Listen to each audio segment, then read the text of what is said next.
Ecco, Allora, intanto piacere di no, rivederla. la sento a tratti però, eh? Ah sì? Sì, Allora, proviamo. Eccoci. proviamo. Mm, Allora, piacere di rivederla, Marcello Veneziani. Ci siamo visti a Udine con l'Albino Commelli alla sua certo, conferenza. ricordo bene. Mm. Ecco, grazie. Niente, dovevamo fare questo convegno al Palamostre di Udine, purtroppo a causa di questa emergenza Certo. ho deciso di farlo comunque perché io sono una persona risaputamente tenace. Bene, Eh, bene. Lo voglio fare in videoconferenza perché sono convinto dell'importanza del messaggio che voglio e vogliamo portare. Bene. Io ho letto il suo articolo sulla pandemia, dove dice che non c'è una sufficiente risposta spirituale a questa emergenza che stiamo affrontando. Un articolo che condivido molto e che si collega anche agli argomenti del convegno Fede e Scienza. Lei ha anche scritto un libro, La nostalgia degli dei, se non sbaglio. Certo, sì. Ecco. Quindi io penso che sia una persona più che, diciamo, idonea ad essere ascoltata su questi argomenti. Quindi la domanda è un po' questa, cioè i valori spirituali, tradizionali, il trascendente è stato messo all'angolo. Come possiamo fare? Cosa può fare l'intellettuale, le nuove generazioni per riscoprire questi valori che si stanno coprendo di polvere, purtroppo? Ma io credo che l'atto preliminare sia quello di stabilire una sorta di gerarchia degli esseri e dei beni. Voglio dire, la scienza si occupa di alcuni ambiti importanti, decisivi per la nostra vita, ma in sostanza la scienza sposta i confini dell'ignoto, ma non risolve il mistero. Il mistero può essere affrontato soltanto attraverso una scommessa spirituale, soltanto attraverso una decisione, un pensiero ed una volontà che sono in qualche modo proiettati verso l'aspettativa di qualcosa che trascenda la vita fisicamente accertata, storicamente notificata e scientificamente dimostrata. Quindi si tratta, in altri termini, di concepire il rapporto con la vita spirituale come un rapporto che non può essere sostituito dalla ricerca scientifica, dall'indagine razionale o dalla tecnica, ma è una ricerca ulteriore che mette in gioco tutta la nostra intelligenza, mette in gioco la nostra anima, mette in gioco il nostro destino. Quindi io credo che sia questa in fondo la scommessa a cui non stiamo rispondendo da diverso tempo e credo che non si tratti di recuperare i valori del passato o di tornare indietro, ma si tratta di tornare semplicemente alla nostra origine e alla nostra costituzione, alla nostra condizione umana. Quindi penso che sia questa la grandissima scommessa. E se vogliamo dare, come dire, una lettura legata ai nostri tempi, ecco, noi ci troviamo in un momento cruciale della vita pubblica, non solo nazionale ma globale, legata appunto a questa vicenda del contagio, alla pandemia, e siamo disarmati spiritualmente, cioè non siamo in grado di affrontare la questione attraverso una visione della vita e della morte che è necessaria in questi frangenti. Ora, nessuno ritiene che questa visione spirituale possa minimamente sostituire la profilassi, la prevenzione, la ricerca scientifica, l'assistenza sanitaria, ma credo che sia una necessità ulteriore, quella di rassicurare, confortare, dare direzione, far capire in altri termini che la morte non è una sorpresa che in qualche modo ci coglie impreparati, ma è esattamente scritta nel nostro destino e quindi occorre avere la capacità di affrontare la vita considerando anche l'ipotesi estrema della morte come una certezza ineludibile. Quindi questo, per dirla in breve, è l'attitudine che occorre acquisire in un momento di povertà spirituale e di grande ricchezza invece dei mezzi strumentali della nostra esistenza. Io sono completamente d'accordo con lei.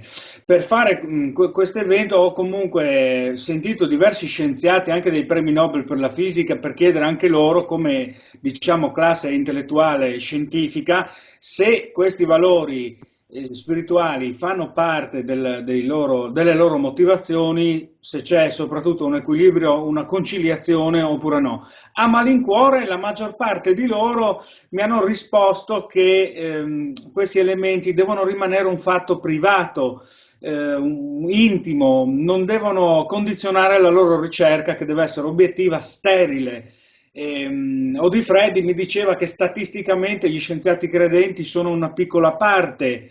Anche Weinberg mi diceva che discutere di elementi trascendentali per uno scienziato è una sciocchezza. Soltanto Zichichi mi ha detto che uno scienziato per forza di cose deve essere credente. Io mi chiedo quindi che, se la scienza non recupera questo basamento antico, il messaggio poi che si darà alle giovani generazioni sarà che noi siamo un ammasso di nervi e siamo un ammasso di carne, ma come dice lei, questo, io sono il primo a dirlo, abbasserà il nostro sistema immunitario. Chiaramente io faccio questi convegni anche per offrire una riscoperta, un'attenzione su questi valori, però è impressionante il livellamento, soprattutto degli ultimi 50 anni. Cos'altro dire? Monsignor Genero mi diceva, ha fatto una bellissima metafora, che la ragione e l'anima sono due ali. Non si può prendere il volo se manca una di queste due ali. Quindi, ancora una volta, vorrei un suo parere, cioè se io e lei potessimo dare un messaggio agli scienziati precisamente, cosa potremmo dirgli oltre a quello che abbiamo già detto?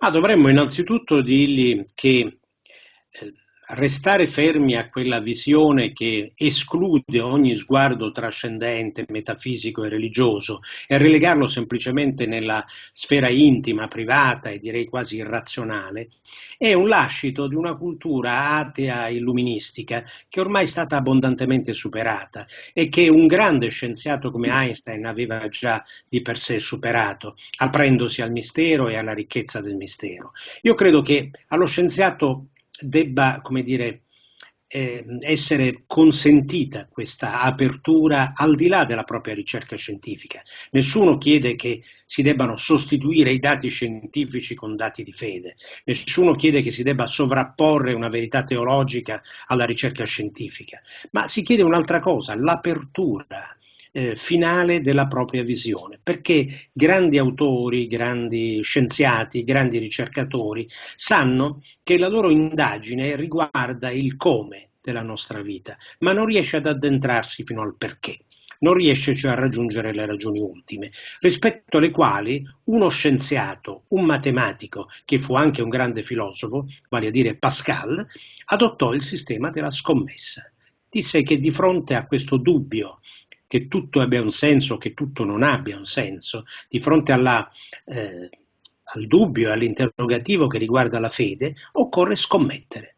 Scommettere su Dio o sulla sua inesistenza, scommettere sull'essere o sul non essere come destino finale di tutte le cose. Ecco, io credo che questa apertura a una scommessa finale debba riguardare anche gli scienziati, non possano essere esclusi e credo che sia giusta l'osservazione che lei faceva a proposito della necessità di avere da una parte un cammino razionale, dall'altra un cammino fondato su qualcosa che è metarazionale.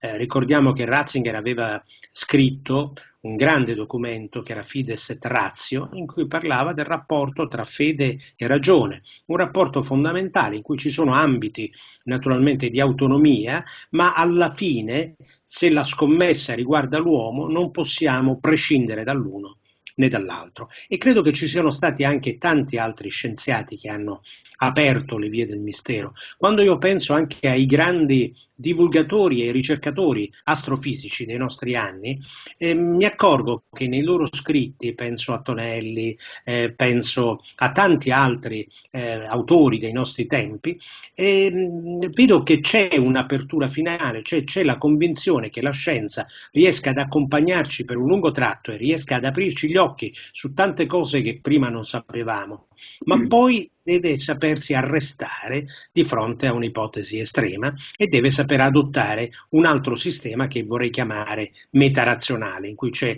la ragione, arriva fino a un certo punto, ma poi si ferma, dopodiché occorre appunto aprirsi alla dimensione del sacro. Beh, io spero che questo messaggio lo ascoltino in molti, soprattutto che non dicano, come hanno detto dallo scorso convegno di giugno, quello Identitas uguali ma diversi, perché mi avevano rimproverato di aver chiamato personaggi anti-illuministi, come se appunto tutto quello che viene prima dell'illuminismo fosse sbagliato, e questa volta invece porterò personaggi ancora più anti-illuministi con le loro opinioni. Quindi io spero che queste voci fuori dal coro, come la sua, che io stimo moltissimo, vengano ascoltate. Ho davanti a me una dichiarazione di uno scienziato, di un fisico, l'inventore del touchscreen, cioè Federico Faggin, che tra l'altro è figlio di un filosofo che ha studiato Plotino e la metafisica platonica. Ecco, Federico Faggin, fisico, inventore del touchscreen, dice: ne hanno capito più i mistici degli scienziati, che pensano invece gli uomini come macchine. Il mondo interiore controlla il mondo esteriore. Ecco il dramma del nostro tempo. Se ci convinciamo di essere macchine, finiremo per diventare macchine, riducendo l'universo a formule matematiche senza senso. E aggiunge, per concludere, voglio esplorare una verità più vasta, spirituale, ancora sconosciuta, perché la scienza sostiene che non sia sua competenza. Quindi è questo il senso dell'avventura, come dire, spirituale e scientifica, non precludere lo sguardo a questa dimensione ulteriore. Ma basta guardare i famosi, insomma, gli innovatori, lo stesso Galileo diceva che la natura è scritta dal linguaggio di Dio, Marconi si era convinto che fosse Dio a chiamarlo in una rivoluzione, ma lo stesso a Edison, insomma, quelli che hanno rovesciato un sistema, parlo nel mondo della scienza, tanti erano convinti che ci fosse un mistero soprannaturale che oggi appunto si sta dimenticando.